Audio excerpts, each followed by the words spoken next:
one lion, and even if it is single, it will be the king of jungle.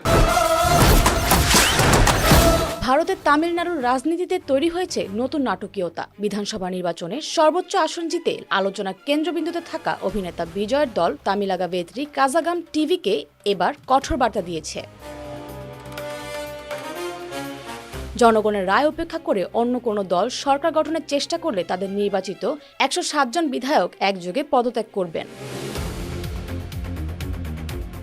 এই ঘোষণার পর থেকে তামিলনাড়ুর রাজনৈতিক অঙ্গনে শুরু হয়েছে তীব্র হিসাব নিকাশ। 234 সদস্যের বিধানসভায় সরকার গঠনের জন্য প্রয়োজন 118 আসন, কিন্তু টিভিকের হাতে রয়েছে 107টি আসন, অর্থাৎ ক্ষমতার দরজা থেকে মাত্র 11 আসন দূরে দাঁড়িয়ে বিজয়ের দল।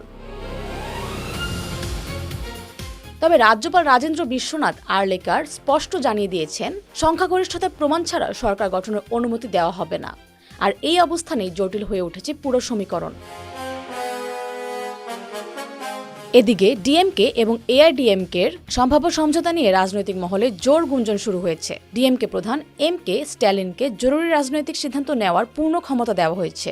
অন্যদিকে এআইএডিএমকে নেতা এডাপাড্ডিকে পলানিস্বামী জানিয়ে দিয়েছেন, তারা এখন পরিস্থিতির পর্যবেক্ষণ করছে।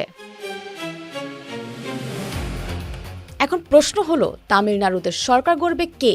সুপারস্টার থালাপাতি বিজয়ের দল, নাকি পর্দার আড়ালে তৈরি হচ্ছে নতুন কোনো জোট? আগামী কয়েকদিনই হয়তো ঠিক করে দেবে দক্ষিণ ভারতের এই রাজনৈতিক নাটকের পরবর্তী অধ্যায়। প্রতিভা পারভেজ, নিউজ স্টেশন 24।